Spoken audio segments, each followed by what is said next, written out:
तो बेटे कल हमने पढ़ा था हमारा वसंत पाठ 2 दादी माँ और लेखक का नाम था शिव प्रसाद सिंह। तो मैंने कल आपको शिव प्रसाद सिंह के बारे में बताया था कि उनका जन्म 19 अगस्त 1928 को हुआ था और उन्हें साहित्य जो अकादमी पुरस्कार मिला वो 1990 ईस्वी में मिला और उनकी मृत्यु 28 सितंबर 2002 को हुई। उनका जन्म एक जमींदार परिवार में हुआ था। तो इस चैप्टर को हम आधा जो है पिछली वीडियो में पढ़ चुके थे, आगे का जो है हम आज पढ़ेंगे। किशन भैया की शादी ठीक हो, दादी माँ के उत्साह और आनंद का क्या कहना, दिन भर गायब है। अब जब किशन भैया की शादी का माहौल था तो दादी माँ काफी खुशी से उत्साह के साथ कार्य कर रही थी। सारा घर जैसे उन्होंने सबको उठा दिया। पड़ोस में आती तो बहुत बुलाने पर दादी माँ आती, बहन बुरा न मानना, कार पड़ोसन का घर ठहरा। अब दादी माँ को जब पड़ोसने हैं वो बुलाने आती तो वो कहती कि बहन आप बुरा मत मानना, क्योंकि जो घर है तो वो शादी का घर है, विवाह का घर है, तो इसमें कार्य जो है वो बहुत ही अधिक हो जाते हैं। एक हम अपने हाथ से है तो होने वाला नहीं। ये बात सभी को पता था कि दादी माँ कुछ कार्य नहीं करती है, मगर जो दादी माँ की थोड़ी सी अनुपस्थिति ही जो है कार्य के होने में विलंब जो है वो देरी का कारण बन जाती है। जानने को यूं तो सभी जानते थे कि दादी माँ कुछ करती नहीं, पर किसी काम में उनकी अनुपस्थिति बेटे गैर हाजिरी वस्तुतः विलंब यानी देरी का कारण बन जाती। उन्हीं दिनों की बात है, एक दिन दोपहर में मैं घर लौटा। बाहरी निक्सार होता है बेटे निकलने का रास्ता।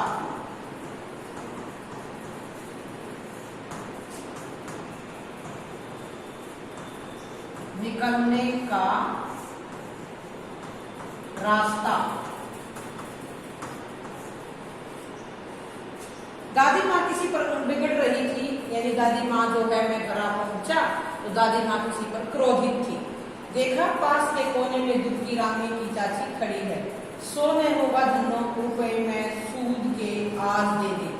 ये कहते हैं कि आप सूद यानी ब्याज के साथ तुम जो है पैसे है जो मेरे हैं वो आज ही दे दे। ये बातें किसको कह रही है दादी माँ? धनों को। तेरी आंख में तो शर्म है नहीं, मांगने के समय कैसी आई थी, पैरों पर नाग रगड़ती थी। किसी से एक पाई भी ने दी तब अब लगी है आजकल करने, फसल में दूंगी। अब क्या तेरी खातिर दूसरी फसल कटेगी? अब दादी माँ कहती है कि अब जब देने का समय आया तो तू क्या कह रही है कि आज दूंगी, कल दूंगी, फसल में दूंगी। अब फसल तो कट चुकी है, तेरे लिए क्या कोई अलग से फसल कटेगी? दूंगी मालकिन। रामी चाची होती हुई दोनों हाथों से आंचल पकड़े दादी माँ के पैरों की ओर झुकी। बिटिया की शादी है, आप न दया करेंगी तो उस बेचारी का निस्तार कैसे होगा? और निस्तार होता है छुटकारा यानी उसका विवाह जो है इस प्रकार से होगा।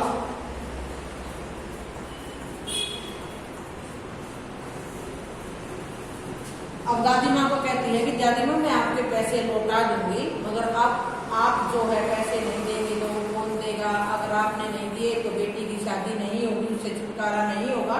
हट अभी नहा के आ रही हूँ। दादी माँ पीछे हट गई।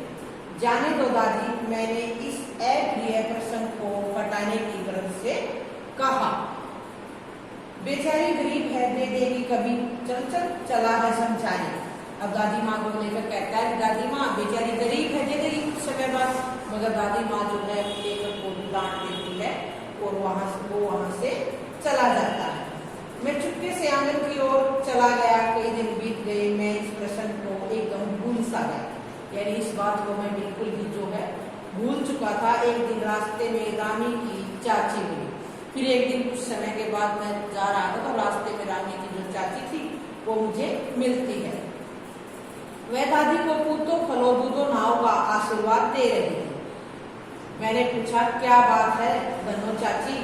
जो अब उसने विहल होकर कहा। विहल होता है बेचैन होकर।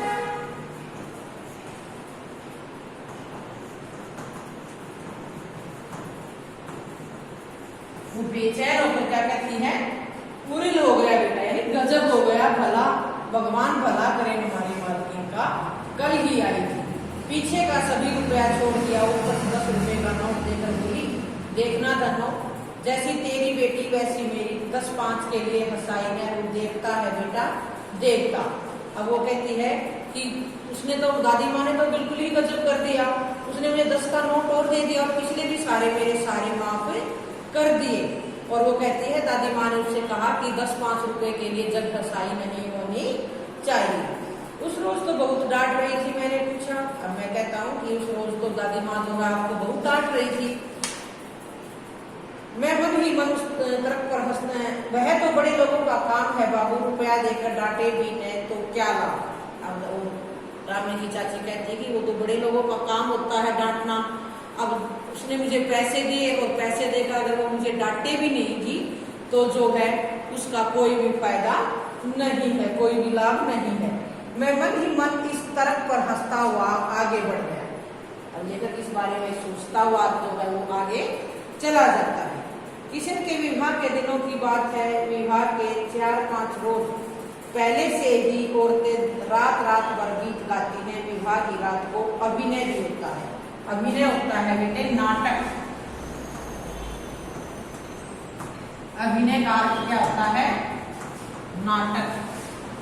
जो है उस विवाह के दिनों में क्या होता है कि रात के समय महिलाएं बहुत सारी इकट्ठी होकर एक स्थान पर वो गीत गाती हैं, कोई नाटक करती हैं, तो काफी उत्साह का जो माहौल होता है वो होता है। यह प्राय एक ही कथा का हुआ करता है जिसमें विवाह से लेकर पुत्रोत्पत्ति, पुत्रोत्पत्ति होता है बेटे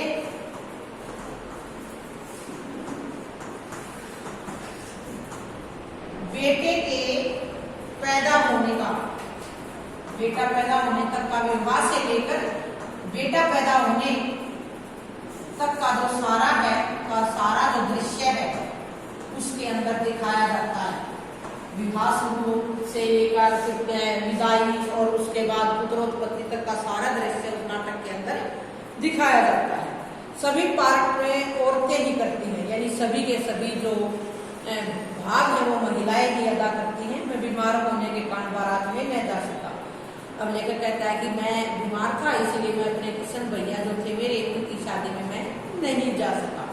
मेरा भाई राघव गालान में सो रहा था। वह भी बारात जाने के बाद पहुंचा था। औरतों ने उस पर आपत्ति की। आपत्ति होता है ऐतराज।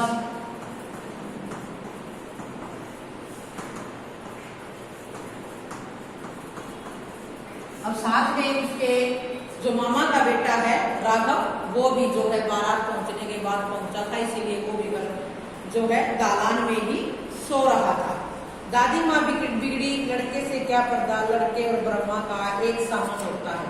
अब दादी माँ जो है गुस्सा होती है कि आप लड़के से क्या पर्दा कर रहे हो, ब्रह्मा का और लड़के का, दोनों का ही एक जैसा मन होता है।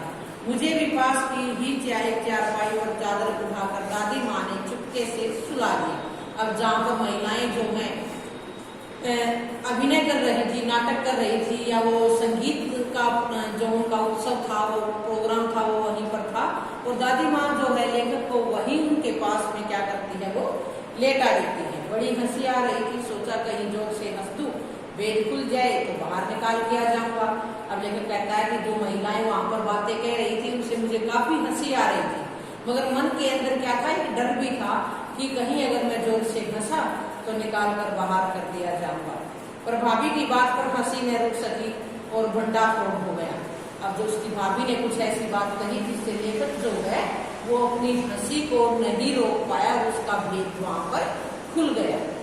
देबू की माँ ने चादर खींच ली, कहो दादी यह कौन बच्चा सोया है, बेचारा रोता है, शायद दूध तो पिला दूं। हाथापाई शुरू की, दादी माँ बिगड़ी, लड़के से क्यों लगती है। अब जो देबू की माँ जो है वो कहती है कि दादी माँ इस बच्चे को दूध पिला दूं, लेखक को जो बच्चा बता रही हो आप, जो इसको दूध पिला देती हूँ मैं, अगर ये छोटा ज्यादा है तो दादी माँ जो है उस पर गुस्सा होती है, बिगड़ जाती है। सुबह रास्ते में देबू की माँ मिली, कल वाला बच्चा भाभी, मैं वहां से जोर से भागा और दादी माँ के पास आ खड़ा हुआ। वस्तुतः किसी का प्रकार का अपराध हो जाने पर जब हम दादी माँ की छाया में खड़े हो जाते तो अभयदान मिल जाता। अभयदान यानी क्षमा, माफी जो है वहां पर मिल जाती। स्नेह और ममता की मूर्ति दादी माँ की एक एक बात आज कैसी कैसी मालूम होती है। अब दादी माँ की जो हर बात जो है आज मुझे वो पता नहीं कैसी जो है मुझे याद आ रही है और मालूम होती है। और इन स्थितियों का वात्या चक्र जीवन को सूखे पत्ते सा कैसा नचाता है इसे दादी माँ खूब जानती थी। दादा की मृत्यु के बाद से ही वे बहुत उदास रहती। अब जब से दादा की मृत्यु हुई थी दादी माँ जो है वो काफी उदास रहती थी, परेशान रहती थी। संसार में धोखे की पट्टी मालूम होता था। वो कहती थी कि ये संसार जो है ये एक धोखा है। दादा ने उन्हें समय जो धोखा दिया वे सदा उन्हें आगे भेजकर पीछे जाने की झूठी बात कहा करते थे। अब दादा जी उसे कहते थे कि पहले आप जो है इस संसार को छोड़कर जाओगे उसके बाद मैं जाऊंगा। अगर हुआ क्या, दादा जो है उसकी पहले मृत्यु हो जाती है और दादी बाद में रह जाती है।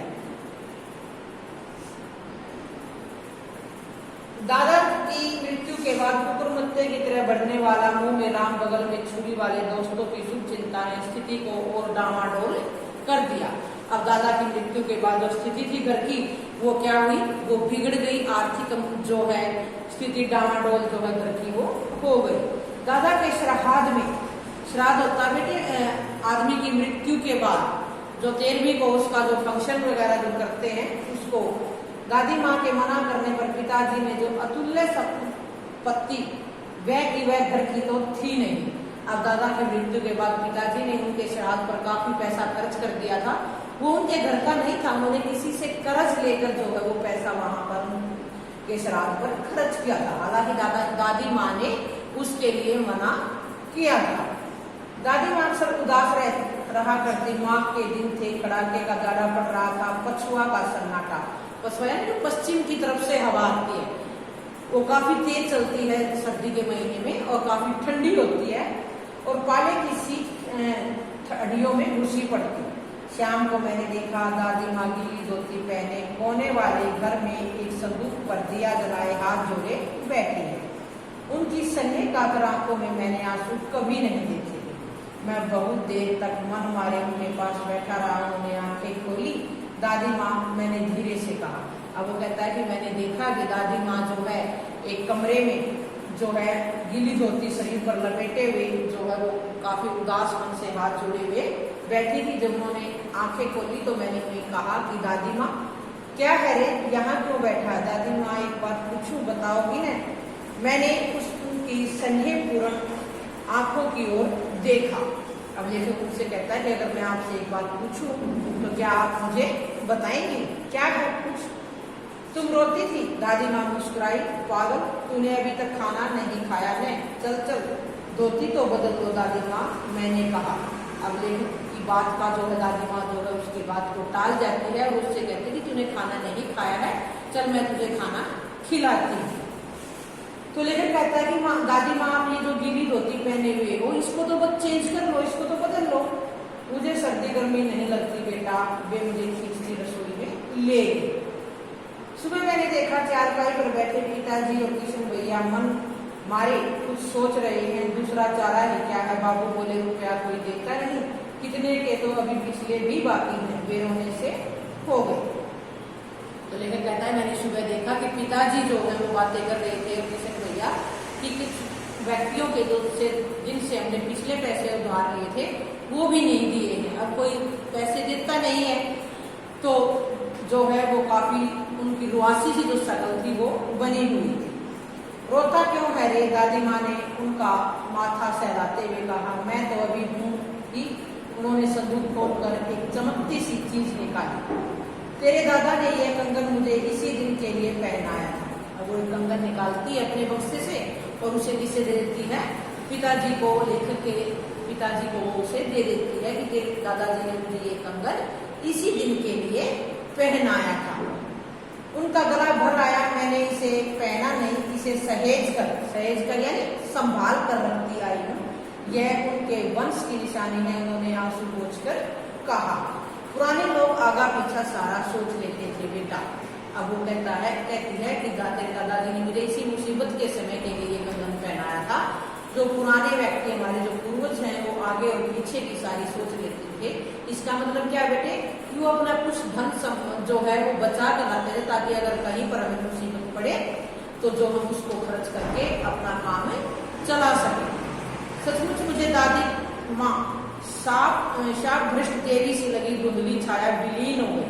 अब जो लेखक के सामने जो उसकी धुंधली छाया थी वो क्या हो गई, जैसे समाप्त हो गई। मैंने देखा दिन काफी चढ़ आया है।